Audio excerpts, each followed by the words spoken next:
Hello, ladies and gentlemen, and welcome back to the Ultimate Doctor Who Marathon. This is a show where I take a look at every classic Doctor Who story plus a bunch of big finish audio dramas, one episode a day, 7 days a week.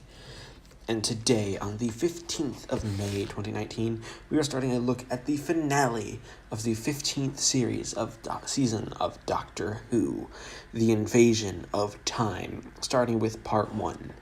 Now, what is one of the first interesting things about The Invasion of Time is that it's written credited to David Agnew, which is actually a pseudonym. The pseudonym, of course, is actually a pseudonym for producer Graham Williams and writer David Fisher, who wrote the story after, as the story goes, after another script fell through, the sort of cutting room floor, as they say.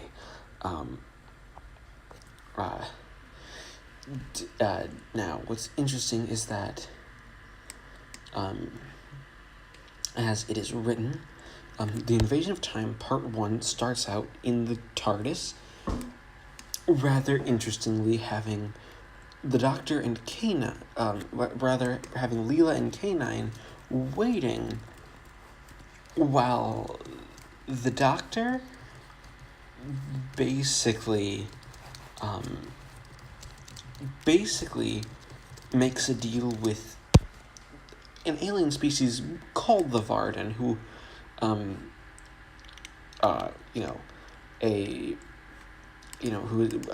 basically to making a deal to basically let them take over Gallifrey is the big terms of the deal, to invade Gallifrey, the ancestral home of the Time Lords, which is an interesting concept, and this is basically painting the Doctor as the story's villain. The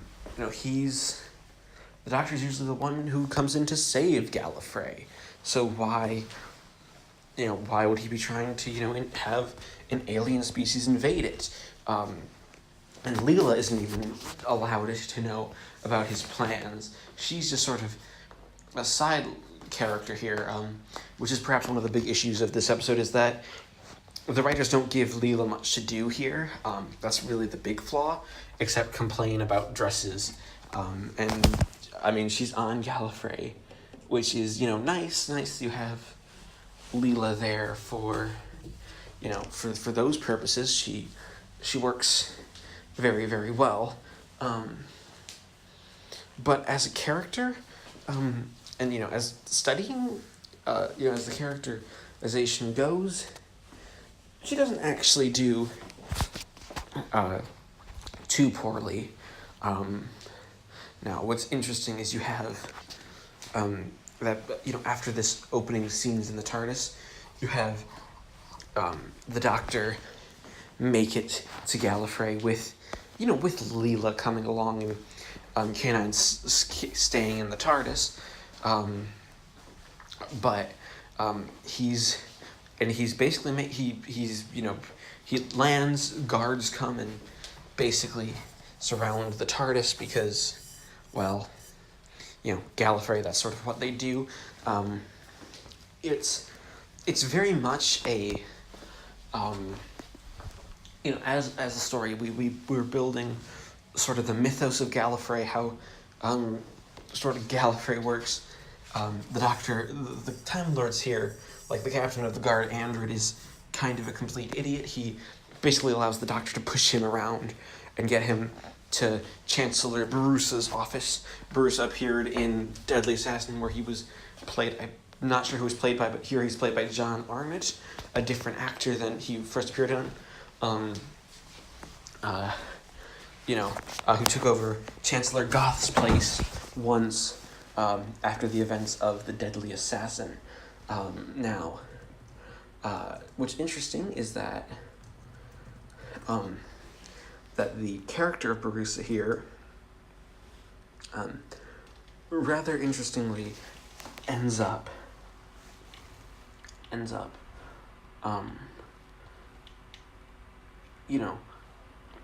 and ends up, basically being under the Doctor, because the Doctor he's come to claim his spot as the president.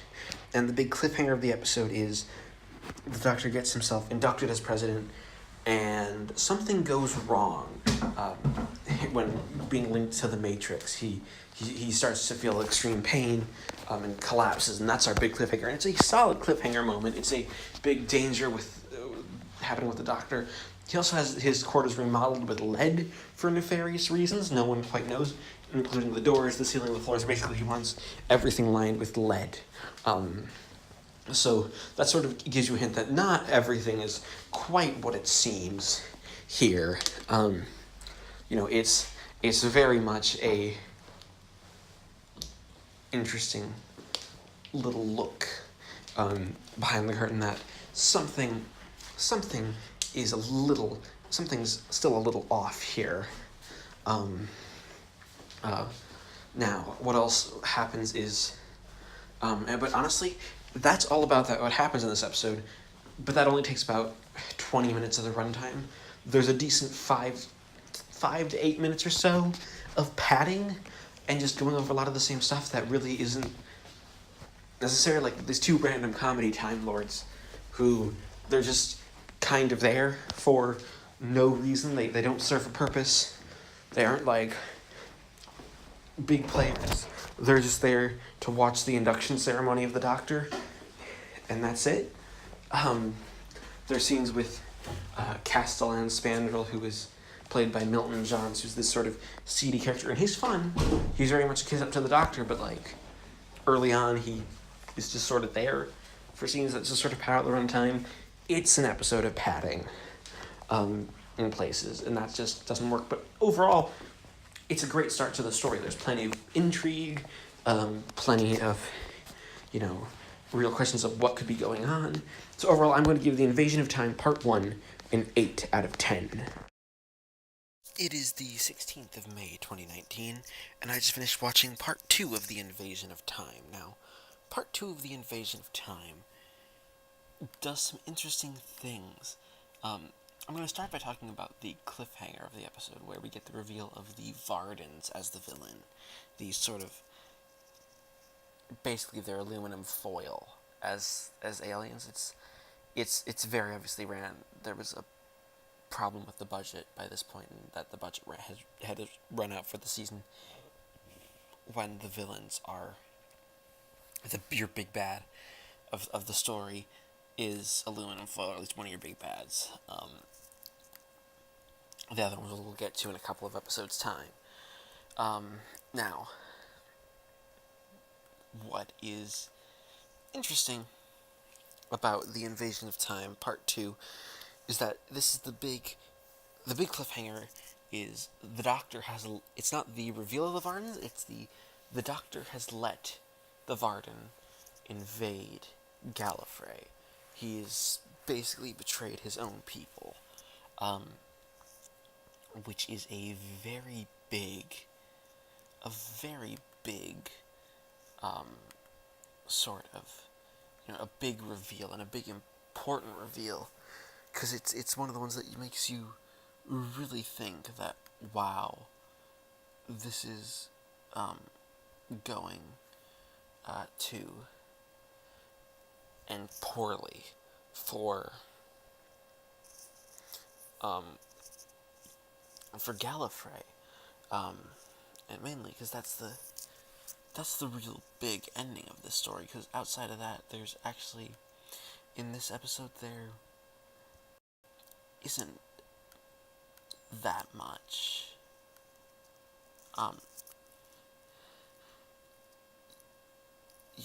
There isn't that much of the story that actually happens. A lot of this episode is pretty much a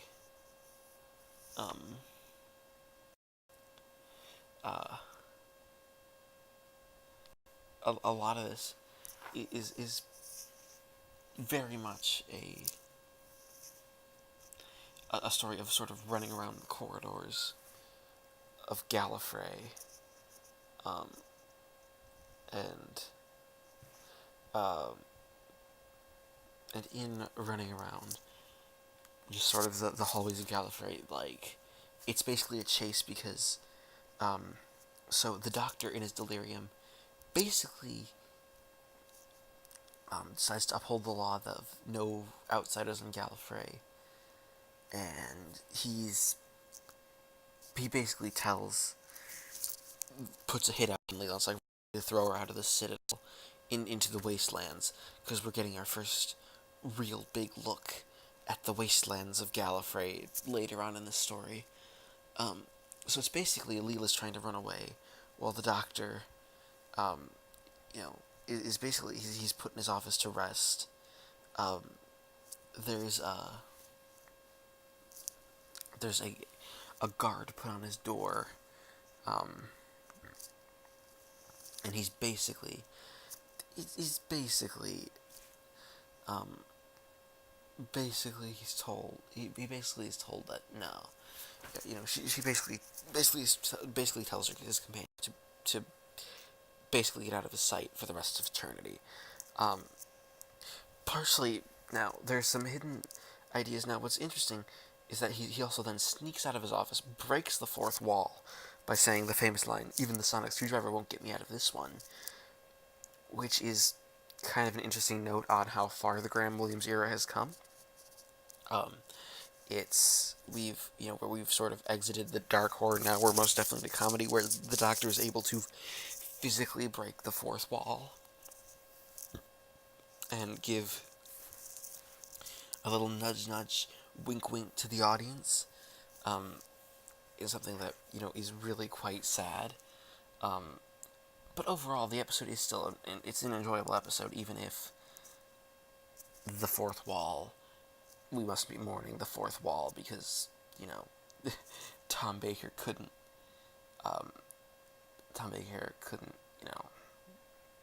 Keep it intact. It's most definitely.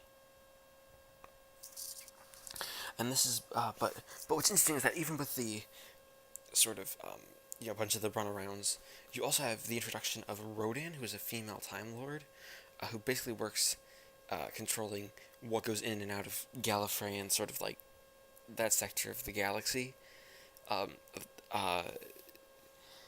And she actually, who Leela comes across about halfway through the episode, and they actually have a really good sort of rapport. They're a lot of fun together, and they really are the highlight of this episode. They are, also K9 is in it, and just the big cliffhanger. Like, there's some really nice moments, but again, a lot of the episode, even more so padded than the first part. So you just sort of like, all right, are we moving on yet? Like, there's not as much here to really be looking at. So overall, I'm going to give The Invasion of Time Part 2 a 7 out of 10. It is the 17th of May 2019, and I just finished watching Part 3 of The Invasion of Time. Now, Part 3 of The Invasion of Time does some interesting stuff with the format. This is the first one of the story that really tries to confirm that the Doctor isn't actually evil here. He's not the one you have to worry about. It's the Varden. Now, you really, this is the first episode where you really see what the Varden are. Sort of. You don't get a big sort of idea. They're mainly limited to shimmering lights, which is genuinely a really weak special effect, even by Doctor Who standards of the time. It's they're, especially because you see them quite a bit talking in this episode. You really do get to see what makes these these specific aliens just not work, because they're just shimmering bits of tinfoil floating in the air. They really don't get much. They aren't very well formed. They perhaps could have. They probably very probably could have been. Could have been. You know, they could have been put out and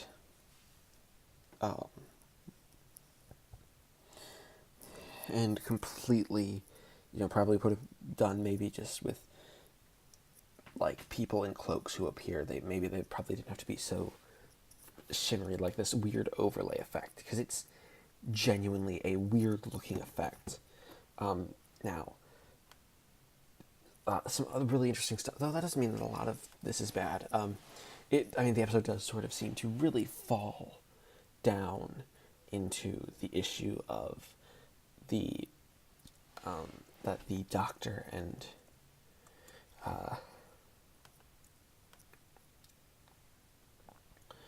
that the Doctor and, you know, a lot of the story that the Doctor, you know, is just with some real pacing problems. Mainly it feels like it's a, you know, you probably should have paced this one a little better. It still feels very so like stuff is stretched. Now a lot more stuff happens here, but that plus the just general not very good special effects on the Varden is really good. Like, you have a lot more of Rodin and Leela here as they go out. We meet non-Time Lord Gallifreyans, which is a great treat. You know, as characters, they are, you know, they are not, you know, they aren't, you know, they're not there. You know, they're sort of these real more warriors because they've been hardened. They're basically agricultural. They live outside the Citadel and they fend for themselves. Now, what you see here is interesting is that the Doctor is actually sort of sending quote unquote traitors out. Now, the Varden, of course, think that it's because to basically you know, stop any opposition at all.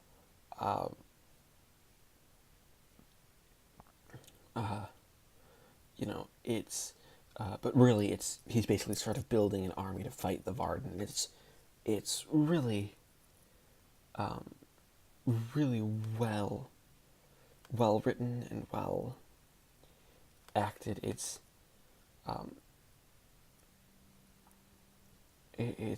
very much the it's very much the story where, you know, Leela's trying to basically lead this rebellion, which is great. But what's also interesting is that inside the Doctor's office, it has a sort of lead gear theme. It's sort of like this time theme. Now, what's interesting with that is that is sort of the idea is that the Varden are complete sound, so they can't permeate through the lead. So that's like the only place where like the Doctor and Bruce can talk, and they have this amazing thing where it's like, oh, they realize that each other, and there's this nice little bit of respect between the two characters. Like, Bruce really does respect the Doctor as a,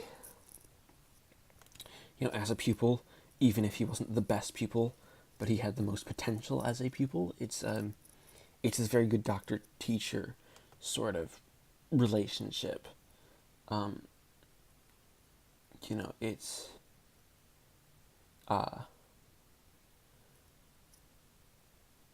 it's one of those,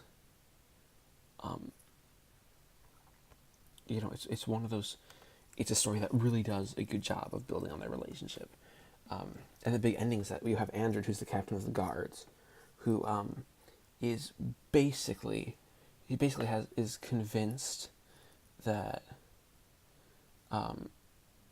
is convinced that the Doctor is still evil. So he goes into the TARDIS and then is ready to shoot him. That's the big conclusion, and that it is a very, very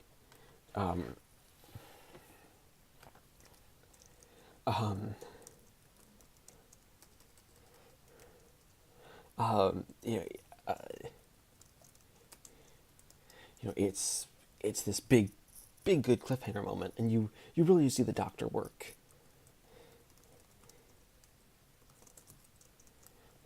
So you really see this Doctor work, and Tom Baker's good. And generally, it's a good episode. So overall, I'm going to give The Invasion of Time, Part 4, a 7 out of... No, Part 3, sorry, a 7 out of 10. It is the 18th of May, 2019. I just finished watching Part 4 of The Invasion of Time. Part 4 of The Invasion of Time is perhaps one of those episodes that ends in one of the most famous cliffhangers of Doctor Who. Now, while we had been building up the Varden as a threat, and they reveal themselves here to be just human-like aliens, simple, something that's actually quite simple for Doctor Who to do, something that you're not quite expecting.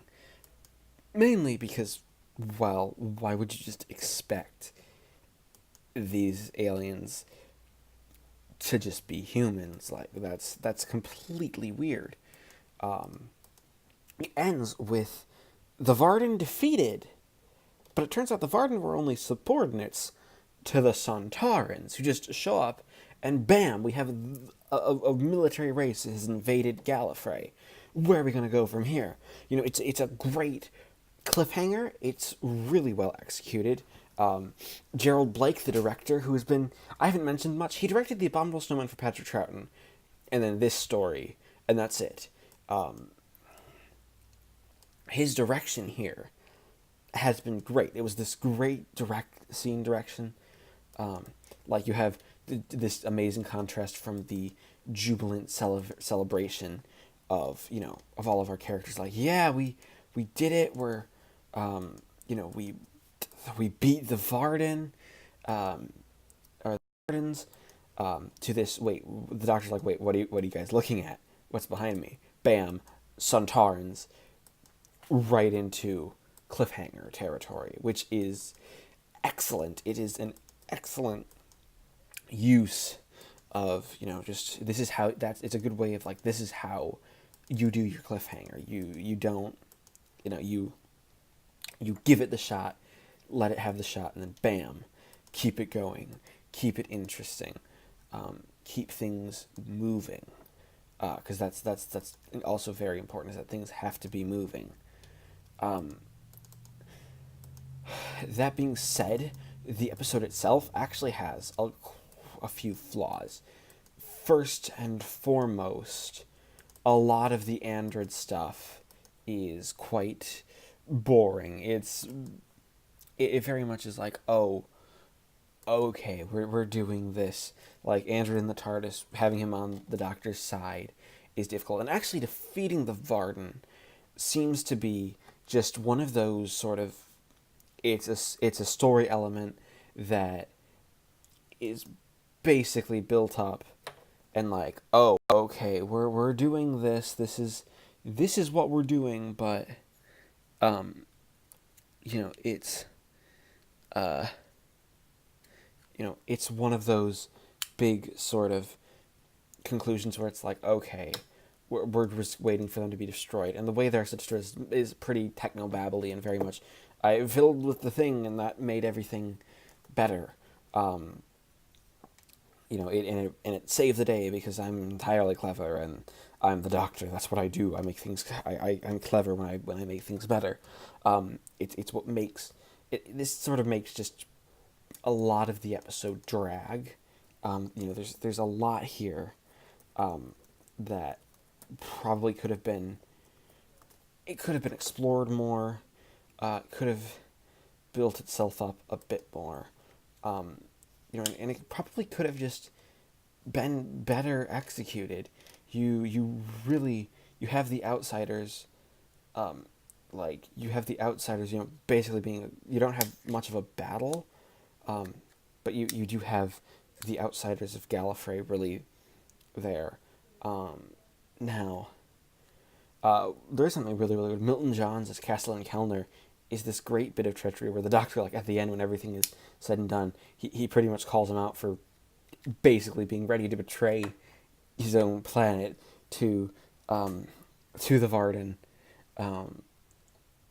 it's very much one of those big sort of finales that has the characters build up to the big ending. Um, it's but it's an enjoyable episode overall. But it has these like flaws where you're like you need a little more time and you probably needed to breathe. So overall, I'm going to give the Invasion of Time Part 4 a 7 out of 10. It is the 18th of May 2019, and I just finished watching Part 5 of The Invasion of Time. Now, the issue with Part 5 of The Invasion of Time is that this is an episode where the story takes a rather sudden nosedive, shall we say. Mainly because while we have we had that great cliffhanger, it doesn't. Graham Williams and Graham Williams and David Fisher, well, they, well, yeah, and wait, no, it's actually Graham Williams and Anthony Reed. Well, they don't actually blow. They don't. They don't blow things, keep things blown up and having things, have things going for it. They take the generally good momentum of the first 4 episodes. Yeah, there were some pacing issues throughout the first 4 episodes, but right now they slow it down way too quickly. Like, this is like everything's down to a very slow pace. It feels like very little was accomplished. Like, this is an episode of literally just running in hallways. Yeah, it's not a very well crafted episode, and it's just not a very. It's not very good.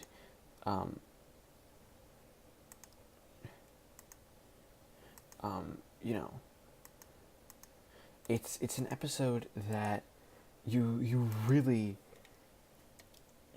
need, perhaps, an actual, a big conclusion. It's we built up to a pretty okay conclusion. We were building up to a good conclusion, but then you have just this big extension here. The Centaurans here they generally look at the worst, like some of the weakest the way Centaurans have looked. The masks look off. You really, they, they're not portrayed by Kevin Lindsay, who really passed away by this point. So he obviously couldn't, reprise his role.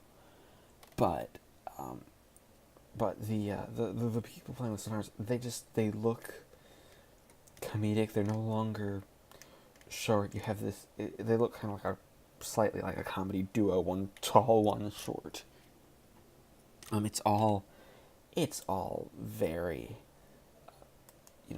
very poorly done.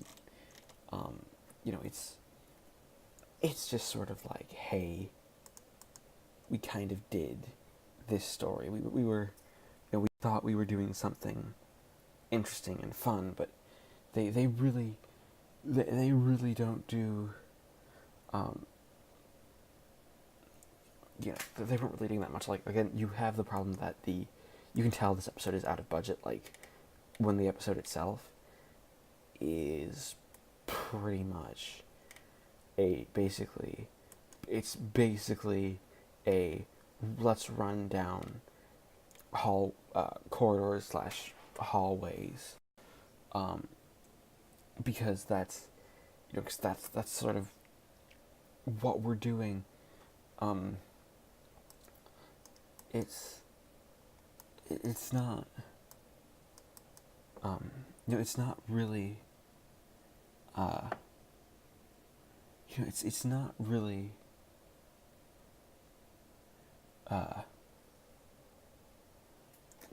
it's not really one of those, it's not one of those really good stories. It's very much a story that's like, hey, we think we're doing something fun here. We just don't know where we're going. Like they kind of were just like, it's okay. It's a really, it's really not a big complete story. It feels very much small. Like Leela gets sent off. The big cliffhanger. It doesn't even involve the star. It's like, oh, it's the TARDIS careening, I think, into like a black hole.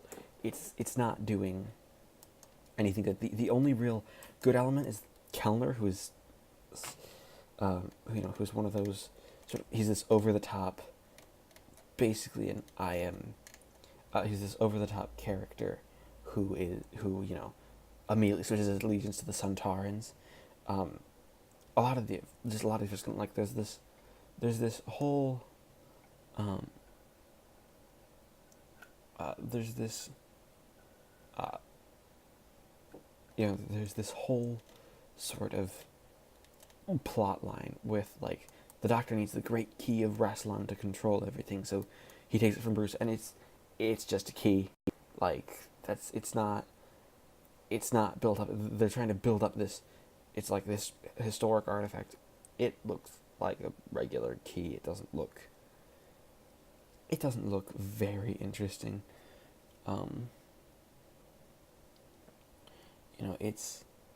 It's one of those. It's one of those stories that it does interesting stuff. Or at least it tries to do interesting stuff. It doesn't. It's the Centaurans invading Gallifrey, and it's really underwhelming. This should be a big hype action story, but everyone just looks kind of bored. Like they're like, we have to fill the allotted episodes, when really you should have just cut it at 4 parts. Saved yourself the trouble of 2 extra episodes. Maybe given those episodes budgets to like Underworld or to a different story, because we're obviously out of budget here. So overall, I'm going to give The Invasion of Time Part 5 a 2 out of 10 because it's just boring and there just isn't a lot here to like.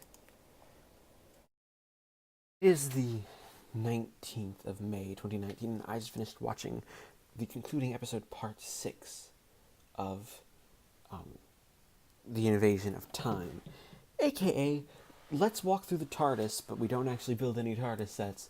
We just use these random locations that look really, really cheap, including a disused hospital. Yeah, this is one of those stories that honestly fails because it's like, hey, we're gonna do this stuff in the TARDIS, but instead of just doing it in the TARDIS and doing it, they try to make fun of like, oh, we're running through the same hallway, ooh, aren't we so aware? Except they actually are running through the same hallway. A lot of this episode is just like, yeah, let's run through this hall, and that's gonna be the big sort of the big, I guess, call it a piece de resistance. That's the big explanation that, like, hey, the Sontarans are tracking them through this hallway, and it's a dull episode. The episode, it's boring.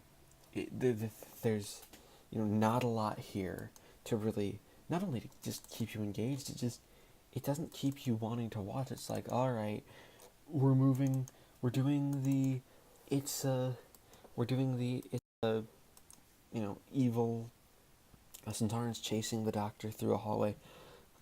also, the Doctor basically, um,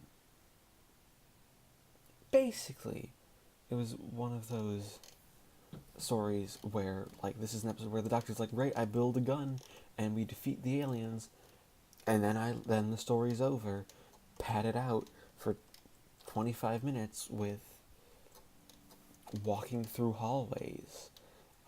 It's not a good finale. This isn't how you write the ending to your story. You try to build up something good. You want to have a satisfying conclusion, and this is a story that doesn't have that good satisfying conclusion. You don't get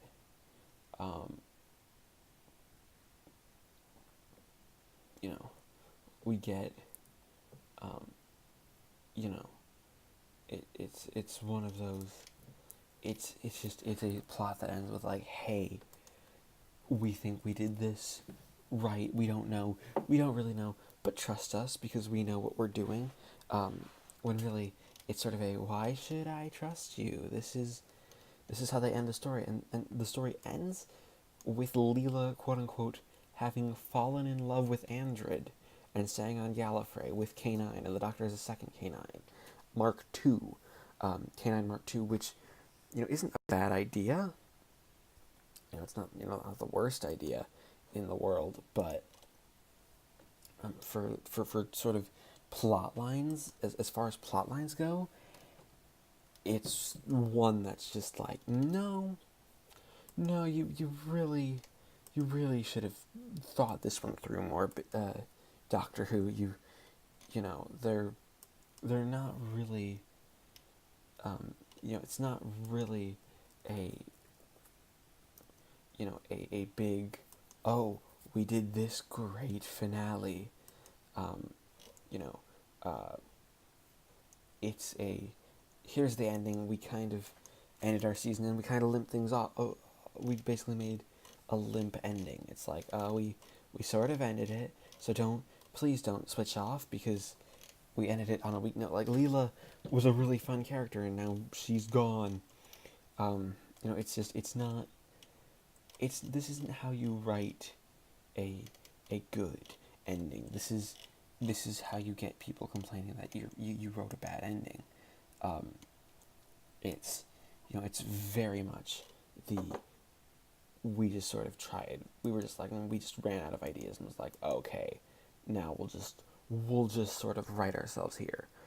And it doesn't end satisfactorily. The ending is paramount. So I'm going to give The Invasion of Time Part 6 a 1 out of 10. And we averaged the scores of the 6 episodes to give The Invasion of Time, the finale of Season 15, a final score of 5.33 out of 10. Thank everybody for watching this installment of the Ultimate Doctor Who Marathon. As always, please leave a like, comment, and subscribe if you haven't already.